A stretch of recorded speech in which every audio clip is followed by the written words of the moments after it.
El vidente. Sección 4. Intimidad, el objetivo de todas las cosas. Capítulo 10. Estando en el consejo de Dios. En todo el ámbito de la iglesia cristiana de hoy hay muchos que preguntan y debaten acerca de la legitimidad de lo profético y del ministerio del vidente. Muchos creyentes oyen de otros que aseguran haber tenido visitaciones angelicales o haber sido tomados por el Espíritu, o haber sido llevados ante el trono de Dios y preguntan, ¿son bíblicas estas cosas? A veces la pregunta viene del trasfondo de una mente cuestionadora, escéptica e incrédula. Sin embargo, otras veces vienen de un genuino deseo de saber y entender más acerca de estas formas de tipo místico. Proverbios 29:18 dice, donde no hay visión, el pueblo se desenfrena o perece, mas el que guarda la ley es bienaventurado. ¿Qué clase de visión impedirá que el pueblo se desenfrene? Una visión de parte del Señor. ¿Cómo obtienen esa visión? Dios imparte visión a la gente que abre su corazón a Él, que son sensibles a su espíritu y que pasan tiempo en comunión íntima con Él. El Señor les da visión a aquellos que, en las palabras de Jeremías, han estado en el secreto de Jehová. Pero, ¿quién ha estado en el consejo del Señor y vio y oyó su palabra? ¿Quién ha prestado atención a su palabra y la ha escuchado? Pero si ellos hubieran estado en mi consejo, habrían hecho oír mis palabras a mi pueblo, y les habrían hecho volver de su mal camino y de la maldad de sus obras. Jeremías 23:18 y 22. ¿Qué significa estar en el consejo del Señor? Compare este pasaje con los siguientes versículos del libro de Habacuc. La profecía que vino del profeta Habacuc en Habacuc capítulo 1 versículo 1. Sobre mi guarda estaré y sobre la fortaleza afirmaré el pie y velaré para ver lo que se me dirá y qué he de responder tocante a mi queja. Habacuc 2:1. Jeremías habla de ver, oír, estar atentos y escuchar la palabra de Dios. Habacuc se refiere a ver, un oráculo, y se describe a sí mismo como un guarda de la fortaleza, que vigila para ver qué le dirá el Señor. Estas palabras suenan parecidas a las de Isaías. Sobre tus muros, oh Jerusalén, he puesto guardas. Todo el día y toda la noche no callarán jamás. Los que os acordáis de Jehová no reposéis, ni le deis tregua, hasta que restablezca a Jerusalén y la ponga por alabanza en la tierra. Isaías 62, 6-7. ¿Cómo es que alguien puede ver lo que el Señor habla? La respuesta más sencilla es que Dios tiene más de una manera de hablar. Su discurso no está limitado a palabras audibles o aún más a palabras de ninguna clase. En el campo de lo profético, estar en el secreto o en el consejo de Dios significa tanto ver como escuchar la palabra de Dios. ¿Con qué propósito? Jeremías 23:22 nos da la respuesta. Para anunciar la palabra de Dios al pueblo de Dios, para poder volverse de su mal camino y de la maldad de sus obras. En otras palabras, el propósito de estar en el secreto de Dios es producir frutos en las vidas de la gente de Dios, fruto de santidad, arrepentimiento, temor del Señor y un estilo de vida piadoso. En íntima deliberación. La forma hebrea para consejo en Jeremías 23:18 es Koud, lo que significa una sesión o una compañía de personas en íntima deliberación.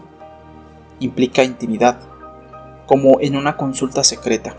Por comparación, la palabra castellana consejo se refiere a un grupo de gente convocada para discusión o consejo. Dentro de la Iglesia del Señor, un consejo es una asamblea solemne convenida para discutir puntos de doctrina o teología. En una empresa, un consejo se reúne para aunar pensamientos divergentes con el fin de formular el mejor plan o manera de proceder.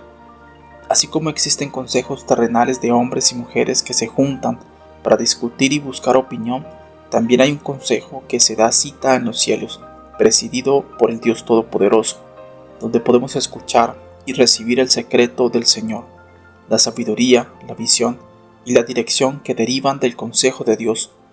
Por su invitación soberana y personal, podemos entrar a la sala de audiencias para escuchar la deliberación de su consejo y estar capacitados para anunciar su palabra sobre un tema. Examinemos ahora algunos pasajes bíblicos que se refieren de un modo u otro a este consejo de Dios, gente ligada a Dios en íntima deliberación. ¿Naciste tú primero que Adán, o fuiste formado antes que los collados? ¿Oíste tú el secreto de Dios y está limitada a ti la sabiduría? ¿Qué sabes tú que no sepamos? ¿Qué entiendes tú que no se halle en nosotros? Job 15, 7-9. En estos versículos Elifaz, uno de los amigos de Job, lo rechaza por obrar en su propia sabiduría y despreciar la que le ofrecían él y sus compañeros, Bildad y Zofar, mientras que ciertamente hay un ingrediente de resentimiento y quizás de celo en el tono de Elifaz. Lo importante que podemos notar aquí es que él entiende que hay tal cosa como el secreto de Dios. El Señor tiene revelación, secretos, si se quiere, que desea mostrarnos. Normalmente no compartimos los secretos con nadie. La mayoría de nosotros confiamos nuestras cosas más profundas e íntimas solo con nuestros mejores amigos. Una de las características supremas de un profeta es que se supone que él o ella es amigo de Dios. Tiene secretos y busca amigos con quienes compartirlos. Es una invitación abierta. Todos nosotros podemos ser amigos de Dios. ¿Quién enseñó al Espíritu de Jehová o le aconsejó enseñándole? ¿A quién pidió consejo para ser avisado? ¿Quién le enseñó el camino del juicio o le enseñó ciencia o le mostró la senda de la prudencia? Isaías 40, 13-14. En él asimismo tuvimos herencia, habiendo sido predestinados conforme al propósito del que hace todas las cosas según el designio de su voluntad. Efesios 1:11. La implicancia del pasaje de Isaías es que nadie instruye o aconseja a Dios, todo lo contrario. Él es quien nos instruye y aconseja. Es nuestro maestro. Las palabras de Pablo en Efesios dan a entender que por causa de nuestra herencia de parte del Señor, podemos ser llevados al lugar del designio de su voluntad. Porque no hará nada Jehová el Señor sin que revele su secreto a sus siervos los profetas. Amós 3:7. Este versículo revela un principio muy importante que opera en el reino de Dios. La gente profética de Dios son sus amigos. Son personas en las que puede confiar su palabra, su mensaje y su revelación. A menudo les habla de antemano acerca de lo que va a hacer. ¿Por qué Dios les habla a sus siervos los profetas antes de actuar? ¿Acaso no es soberano? ¿No puede hacer lo que Él quiera sin tener que informarnos? Absolutamente. Sin embargo, Dios ha elegido obrar de esa manera porque en la creación Él les dio la mayordomía de esta tierra a los hijos de los hombres. Estableció una cadena de mando, también para hablar. Dios nunca ha rescindido su decreto original de darle a la humanidad dominio sobre la tierra. Por eso dice en efecto, antes que haga algo, le haré saber a alguien, a mis amigos, lo que estoy a punto de hacer. Dios siempre actúa con un propósito. Él nos revela su secreto a nosotros porque somos sus amigos. Pero también lo revela para que podamos hacer la obra, cumplir su voluntad. Es muy importante que reconozcamos y aceptemos nuestro lugar como siervos de Dios, como creyentes. Somos amigos de Dios, así como coherederos con Cristo. Nuestra amistad con Dios se caracteriza tanto por el amor como también por nuestra obediencia y servicio fiel. Encontramos nuestra identidad no en quienes somos o cuál es nuestro título, sino en Cristo Jesús. Quienes somos no está determinado por lo que hacemos, sino a quién pertenecemos. Si estamos en Cristo, nuestra vida es en Él, Jesús en nuestra vida. El ejemplo mayor de Amós 3:7 en acción se encuentra en Génesis 20. La intención de Dios es destruir a Sodoma y Gomorra por el pecado de la gente, pero antes de hacerlo le revela su plan a Abraham. A pesar de que Abraham intercede por las ciudades, Dios las destruye porque hay menos de 10 justos allí. El sobrino de Abraham, Lot, su esposa y sus 2 hijas son librados de Sodoma antes de la destrucción. Gracias a la intercesión de Abraham, varios miembros de su familia fueron rescatados y salvados de la catástrofe. Hay 2 caras de la moneda con respecto a estar en el secreto de Dios. De un lado está la soberanía de Dios y del otro la iniciativa del hombre. Una de las verdades más asombrosas de la Biblia es que la intención anunciada y el secreto del Señor pueden ser alterados por nuestra intercesión. Otro aspecto importante de estar en el consejo de Dios es el estar en el cielo, en la sala de su mismísimo trono. En su libro La compañía de la sala del trono, El vidente Jean Bols describe su experiencia de haber visto su gloria radiante cuando los cielos se abrieron. Cuando los cielos se abrieron para mí, la atmósfera celestial era compacta con intensa pureza en el aire. Muchos seres espirituales me rodeaban. Un ángel me guió hasta el centro de un lugar muy grande, el cual supe que era el salón del trono de Dios. No tenía paredes visibles. El salón parecía tan infinito como lo es la presencia de Dios. En el centro del salón estaba el Hijo glorificado. Su presencia era tan brillante que la luz pura que provenía de su rostro era como un viaje al centro de una explosión nuclear. Aún así, y de algún modo, me dio la gracia de poder caminar hacia él. Aunque yo entendía que Dios habita en una luz aproximable, esta experiencia de su gloria me hacía sentirme deshecho, desarmado. ¿Cómo pueden aquellos que no son santos venir a la misma presencia de la santidad personificada sin estallar en 1.000.000 de partículas? El pacto de amor de Dios era lo que me daba la seguridad de estar a salvo. Me aferré a ello como si fuera un contrato en mi mano, porque estaba tan sobrecogido por el temor de Dios. Esta vez no se me permitió acercarme demasiado. Sin embargo, solo el hecho de estar en tal cercanía a Dios era abrumador. Lo único que hacía era contemplarlo, el Rey de toda la gloria. Sentía como si estuviera llorando de puro gozo, pero no caían lágrimas en absoluto. Era como si mi espíritu contuviese la emoción de llorar, pero la expresara mucho más profundamente con un hondo sentido de asombro. Tan solo mirar a Dios era un acto de adoración. No tuve que tratar de producir palabras o cantos. Mi ser entero estaba vivo en su presencia y lo adoraba completamente. Era una respuesta natural y automática en medio de tanta gloria. Era capaz de mirarlo por unos pocos minutos. Sabía que si estaba allí por más tiempo no sería capaz de regresar a la tierra. Entonces el ángel interrumpió mi dulce comunión con Jesús. Fue la única vez que mi compañero angelical se sintió torpe. Nos miramos el uno al otro en completa comprensión y así juntos obedecimos. Daniel describe esto mismo en el 7º capítulo de su libro, cuando, luego de ver la visión de las 4 grandes bestias, continúa hablando con el concilio celestial. Estuve mirando hasta que fueron puestos tronos y se sentó un anciano de días cuyo vestido era blanco como la nieve y el pelo de su cabeza como lana limpia. Su trono llama de fuego y las ruedas del mismo fuego ardiente. Un río de fuego procedía y salía de delante de él. Millares de millares le servían y millones de millones asistían delante de él. El juez se sentó y los libros fueron abiertos. Daniel 7, 9 al 10. El juez se sentó. Había una sesión, una deliberación en el salón secreto del Santísimo. El propósito de una corte es escuchar un caso. En este caso, la deliberación resultó en la promesa de juicio contra las bestias que Daniel había visto en su visión. El dominio sería quitado de ellos y dado al Hijo del Hombre y a sus santos para siempre. Daniel 7, 13 al 18. En lo que a Daniel concernía, esta experiencia parecía tan real para él como estar presente en una corte oficial. Estar en el consejo significa estar allí, como a algunas personas les gusta llamar a sus experiencias. Estar allí. En 2 Corintios 12, 1 al 4, el famoso relato de Pablo acerca de su viaje al tercer cielo, el apóstol menciona 3 estados posibles en los cuales esto puede suceder: en el cuerpo, fuera del cuerpo y separado del cuerpo. Pablo mismo no sabía en qué estado estaba él cuando tuvo esta experiencia, y realmente no era importante. Lo que sí fue relevante era lo que vio, oyó y aprendió durante la experiencia.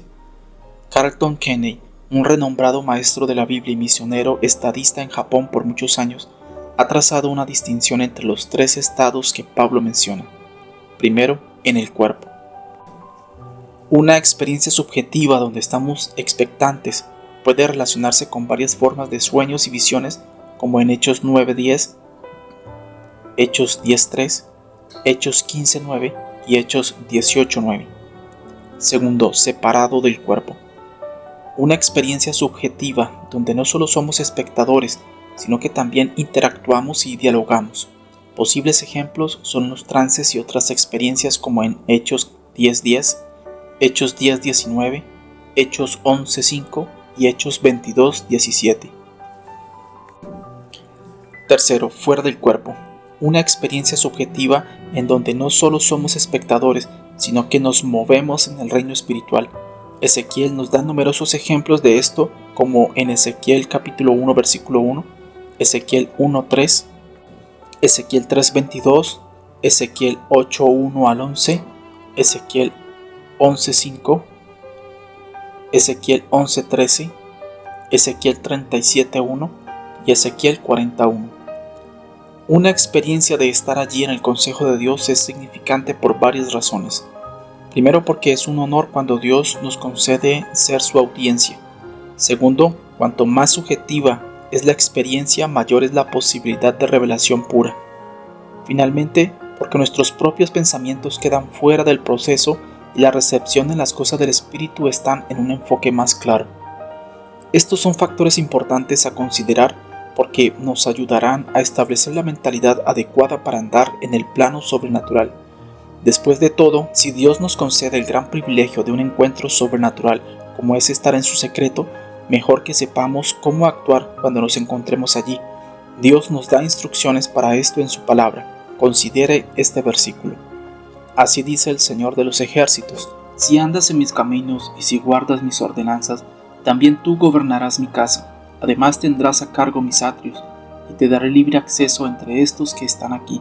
Zacarías 3:7. Estos son los requisitos de Dios para estar en su consejo: andar por mis caminos, guardar mis ordenanzas. Esto incluye pasos progresivos de fidelidad. Si hacemos esas cosas, Dios nos promete que gobernaremos su casa, estaremos a cargo de sus atrios y tendremos libre acceso a aquellos que están allí. ¿Quiénes son los que están allí? Principalmente son seres angelicales, aunque el Hijo del Hombre está presente ciertamente. Vi de noche y aquí un varón que cabalgaba sobre un caballo alazán, el cual estaba entre los mirtos que había en la hondura, y detrás de él había caballos alazanes, overos y blancos. Entonces dije: ¿qué son estos, Señor mío? Y me dijo el ángel que hablaba conmigo: yo te enseñaré lo que son estos. Y aquel varón que estaba entre los mirtos respondió y dijo: estos son los que Jehová ha enviado a recorrer la tierra. Y ellos hablaron a aquel ángel de Jehová que estaba entre los mirtos y dijeron: hemos recorrido la tierra, y aquí toda la tierra está reposada y quieta. Zacarías 1:8 al 11. Zacarías ve, oye y habla con los ángeles, así como también con un hombre montado en un caballo rojo, quien además es descrito como el ángel del Señor. Esta frase es una referencia común en el Antiguo Testamento para una aparición del Hijo de Dios, la segunda persona de la Trinidad, Cristo, en su forma preencarnada. Note la humildad de Zacarías. Él no sabía lo que veía, entonces pidió una explicación. No se hizo el sabelotodo ni se dejó atrapar por la fijación de la revelación. Tal humildad caracteriza a Zacarías a través de todo el libro que lleva su nombre. Daniel era igual. Cuando no entendía alguna parte de la visión, le preguntaba a uno de esos que asistían que le explicaran. Luego de recibir la poderosa visión de las 4 grandes bestias y el Hijo del Hombre que las derrotaba, Daniel estaba confundido por su significado. Me acerqué a uno de los que asistían y le pregunté la verdad acerca de todo esto, y me habló y me hizo conocer la interpretación de las cosas. Daniel 7:16. Zacarías y Daniel, al igual que los otros profetas y personas que tuvieron esta clase de encuentros con el Señor, sabían que estaban en la presencia del Señor y ese suceso los llenaba de temor santo y de humildad.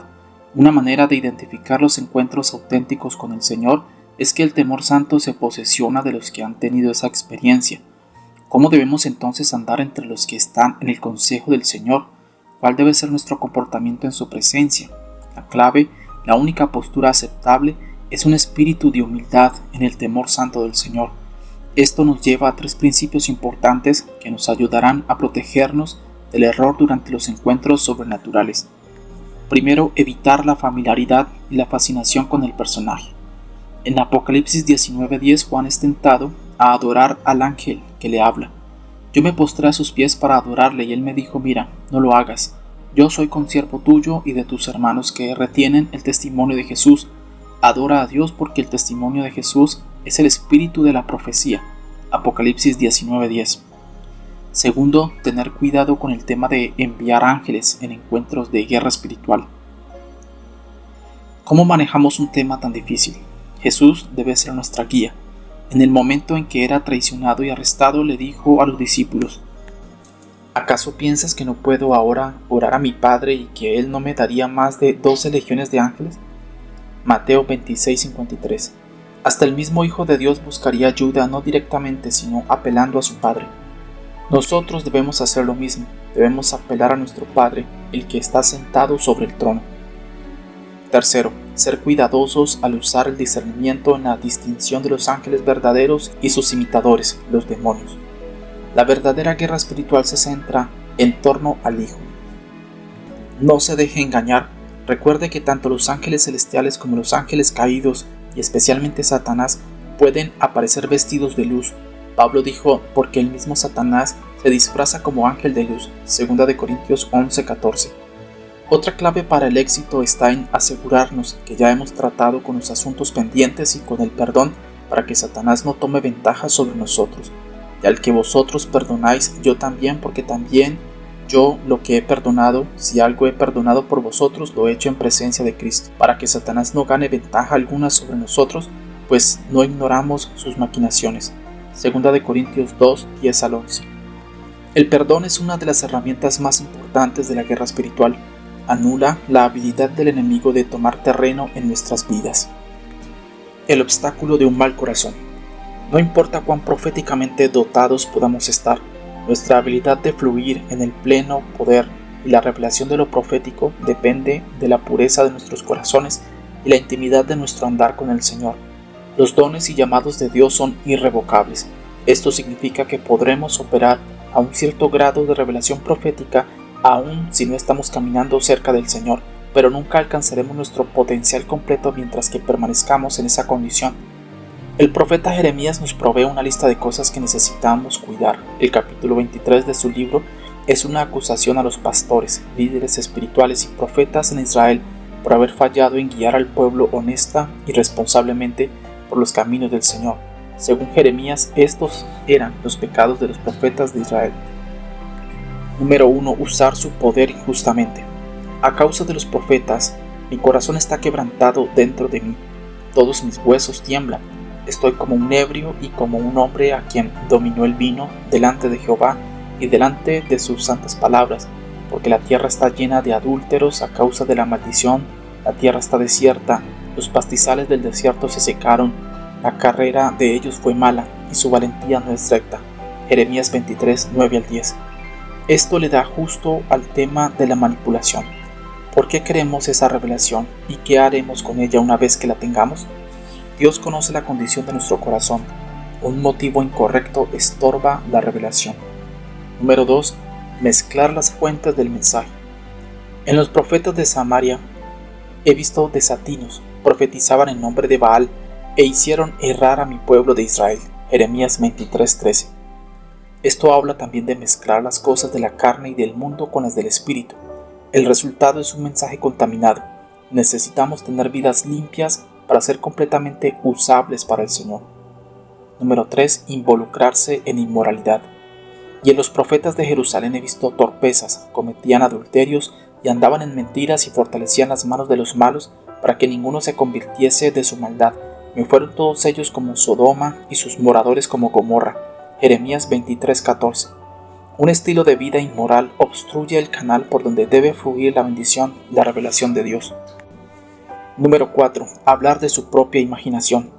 Así ha dicho Jehová de los ejércitos: no escuchéis las palabras de los profetas que os profetizan, os alimentan con vanas esperanzas, hablan visión de su propio corazón, no de la boca de Jehová. Jeremías 23:16. Debemos guardarnos constantemente de dar nuestra propia opinión, tratando de colgarnos de la autoridad del Señor. Número 5. Hablar paz cuando no hay paz.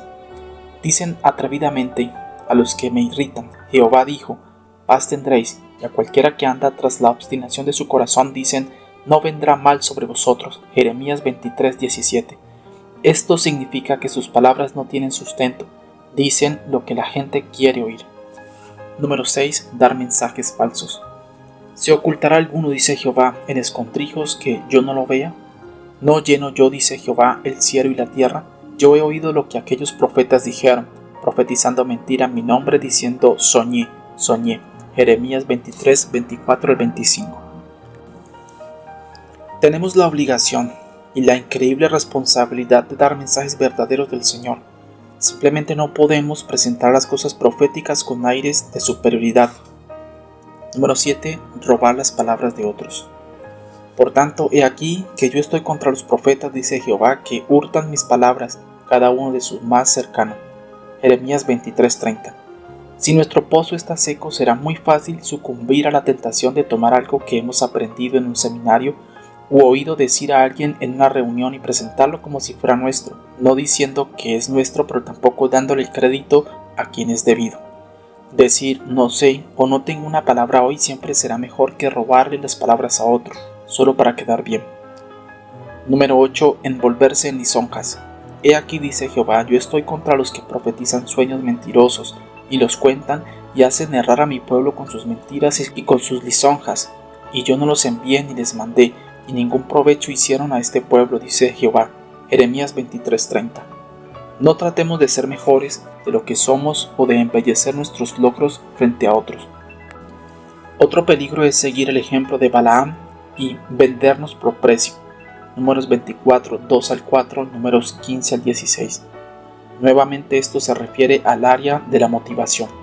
¿Por qué hacemos lo que hacemos? Espero que sea porque queremos traer gloria, honor y alabanza a aquel que es digno, al Señor Jesucristo. Aquí hay un par de versículos para tener en mente a la hora de hablar de los obstáculos de un mal corazón. Porque Jehová abomina al perverso, mas su comunión íntima es con los justos. Proverbios 3:32. Oh almas adúlteras, ¿no sabéis que la amistad del mundo es enemistad contra Dios? Cualquiera pues que quiera ser amigo del mundo se constituye enemigo de Dios. ¿O pensáis que la Escritura dice en vano el Espíritu que Él ha hecho morar en nosotros nos anhela celosamente? Santiago 4, 4 al 5. Otro término para la palabra perverso, usada en Proverbios 3:32, sería torcido. Ser torcido es ser doblado en algún grado. Si hay torceduras en nuestro corazón, no podemos ser tan íntimos con el Señor como Él desearía que seamos. Por otro lado, el Señor tiene intimidad con los justos. Esto significa que Él se acerca a ellos para revelarse a sí mismo. Sobre el mismo tema, Santiago 4, 4 al 5 nos dice que no podemos ser amigos del mundo y mantener nuestra amistad con Dios. El mundo o la humanidad aún no salva, es enemigo de Dios y todos los que se alinean con el mundo se hacen enemigos de Dios también. Jesús dijo que no podríamos servir a dos amos, o el Señor es nuestro amo o el mundo lo es, no hay otra opción. Cultivar el temor del Señor. Una de las principales razones por las que tantos cristianos experimentan tan poco la realidad del día a día con el Señor es que pocos de nosotros realmente entendemos lo que significa tener el santo temor del Señor. El temor del Señor es la base, el punto de partida para edificar nuestra intimidad con Dios. Él nos conoce íntimamente y quiere que nosotros lo conozcamos del mismo modo. Probablemente ningún otro pasaje describe mejor el conocimiento íntimo que Dios tiene de nosotros que el Salmo 139. Oh Jehová, tú me has examinado y conocido, tú has conocido mi sentarme y mi levantarme, has entendido desde lejos mis pensamientos, has escudriñado mi andar y mi reposo, y todos mis caminos te son conocidos. Pues aún no está la palabra en mi lengua, y aquí, oh Jehová, tú la sabes toda. ¿A dónde me iré de tu espíritu, y a dónde huiré de tu presencia? Si subiera a los cielos, allí estás tú, y si en el Seol hiciere mi estrado, he aquí allí tú estás. Si tomare las alas del alba y habitar en el extremo del mar, aún allí me guiará tu mano y me asirá tu diestra. Porque tú formaste mis entrañas, tú me hiciste en el vientre de mi madre. Mi embrión vieron tus ojos y en tu libro estaban escritas todas aquellas cosas que fueron luego formadas sin faltar una de ellas. Salmo 139, 1 al 4, 7 al 10, 13 y 16. Entender que Él nos conoce también debería producir temor reverente en nuestras vidas, no un miedo espantoso, sino una actitud santa de honrar, amar y respetar a Dios. Él está cerca y lejos de nosotros al mismo tiempo. Cerca porque nos ama y busca una relación personal de amor con nosotros. Lejos porque siendo Dios es infinitamente mayor y más alto que nosotros. Como Dios está en todos lados y como sus ojos que todo lo ven saben todo acerca de nosotros, ¿por qué no caminamos sencillamente en transparencia y honestidad con Él? Creo que realmente de eso se trata el temor de Dios, de ser abiertos, genuinos, transparentes para con Él. Un andar limpio con Dios traerá a nuestras vidas el maravilloso fruto del gozo auténtico. Levántate, resplandece, porque ha venido tu luz y la gloria de Jehová ha nacido sobre ti.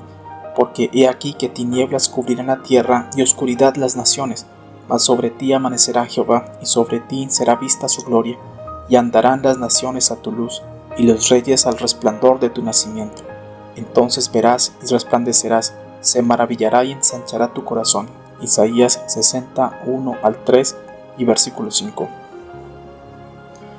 Recuerde lo que le pasó a Moisés. Después de estar en la presencia de Dios, su rostro brillaba tan radiantemente que tuvo que ponerse un velo sobre su cara para protegerla. Los que somos parte del nuevo pacto en Cristo debemos reflejar el brillo del Señor en nuestras vidas. Cuando nuestras vidas están radiantes por su presencia, nuestros corazones serán llenos de gozo y este atraerá a otros. Básicamente, el Salmo 2:11 lo dice todo. Servid a Jehová con temor y alegraos con temblor. El temor del Señor trae gozo. También abre el tesoro de Dios. Isaías 33:6 dice: y reinarán en tus tiempos la sabiduría y la ciencia, y abundancia de salvación. El temor de Jehová será su tesoro. El salmista escribe: ¿quién es el hombre que teme a Jehová? Él le enseñará el camino que ha de escoger. Gozará él de bienestar, y su descendencia heredará la tierra. La comunión íntima de Jehová es con los que le temen, y a ellos hará conocer su pacto. Salmos 25, 12 al 14. Un gran tesoro le espera al pueblo que anda fielmente en el temor del Señor. Un tesoro abundante de salvación, prosperidad espiritual y la pasión más grande de la vida, la intimidad con Dios. Entregándonos al proceso. Dios busca personas con quienes compartir su secreto. Busca gente que tenga un deseo apasionado por Él. Si nuestra pasión es el Señor, no las visiones, profecías, manifestaciones o algo por el estilo que queramos para nosotros mismos, entonces se nos revelará de diferentes maneras. El Salmo 37:4 dice: deleítate a sí mismo en Jehová, y Él te concederá las peticiones de tu corazón. Si lo buscamos, lo hallaremos. Jesús prometió: pedid y se os dará, buscad y hallaréis, llamad y se os abrirá. Porque todo el que pide, recibe, el que busca halla, y al que llama se le abrirá. Mateo 7, 7 al 8. Dios recompensa a todo aquel que lo busca con un corazón diligente. Pero sin fe es imposible agradar a Dios, porque es necesario que el que se acerca a Dios crea que le hay, y que es galardonador de los que le buscan. Hebreos 11:6. Porque yo sé los pensamientos que tengo acerca de vosotros, dice Jehová, pensamientos de paz y no de mal, para daros el fin que esperáis. Entonces me invocaréis, y vendréis y oraréis a mí, y yo os oiré, y me buscaréis, y me hallaréis, porque me buscaréis de todo vuestro corazón. Jeremías 29, 11 al 13. Por muchos años, mientras crecía y ya siendo una joven adulta, mi esposa oraba fervientemente para que el Señor viniera a su vida. Hace algunos años Él respondió esta oración en una forma maravillosa, y Chal-An recibió una serie de visitaciones que fueron tan intensas, tan fuertes, que ella hubiera querido gritar: ya basta, Señor, esto es demasiado. Esas visitaciones usualmente venían de noche y durante el día ella oraba: Señor, no escuches mis oraciones de la noche, sino escúchalas del día. Oh Dios, ven, oh Dios, ven. Durante esos encuentros el Señor la animaba: toda tu vida me has pedido que venga, ¿ahora quieres que lo haga o no?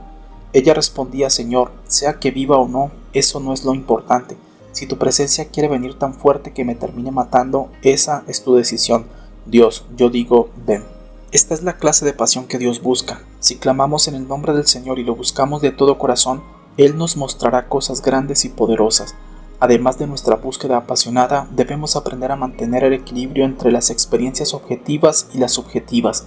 Una experiencia objetiva no está determinada por impresiones, sentimientos, visiones o voces internas, sino que está basada en convicciones acerca del carácter de Dios, su fidelidad para guardar sus promesas. Una experiencia subjetiva, por otro lado, es el clamor del alma por una conciencia más clara de Dios, el deseo apasionado de una manera distintiva de oír su voz.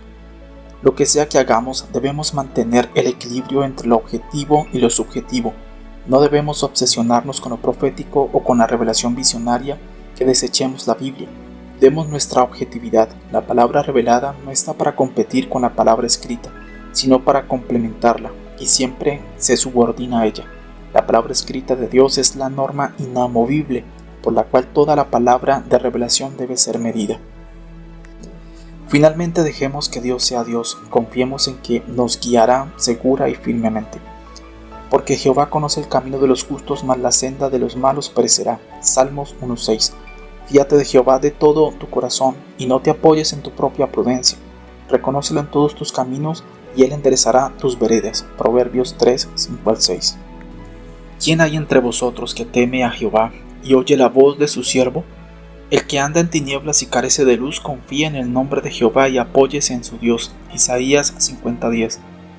Dependiendo del trasfondo y de la enseñanza que hayan recibido en sus iglesias, los cristianos responden de diferentes maneras a las experiencias místicas. Algunos sospechan de ellas, mientras que otros las condenan y rechazan de plano. Sin embargo, hay otros que abrazan estas experiencias, a veces con precaución al principio, pero luego con creciente entusiasmo. Ciertamente es necesario que tengamos cuidado y que comprendamos bien cuando nos acercamos a estas cosas y tratamos de relacionarnos con otros creyentes que piensan diferente. Carlton Kenney sugiere 4 parámetros o principios para tener en mente con respecto a las experiencias místicas. Número 1. Debemos enfrentar nuestros prejuicios y regresar a una posición bíblica al respecto. No debemos tratarlas como extrañas. Número 2. Debemos mantener el equilibrio. Las experiencias místicas son meramente un medio, no un fin en sí mismas, no algo con lo que debemos fascinarnos. Número 3. Estas experiencias son una parte genuina del ministerio profético. El Señor quiere concederles mayores encuentros a todos los que le buscan, que todos los que aman a Dios se atrevan a buscarle más diligentemente. Número 4. Proveamos un clima amigable para que la gente profética emergente madure. Si la iglesia cultiva un ambiente amoroso, en pocos años la iglesia tendrá recompensa de profeta.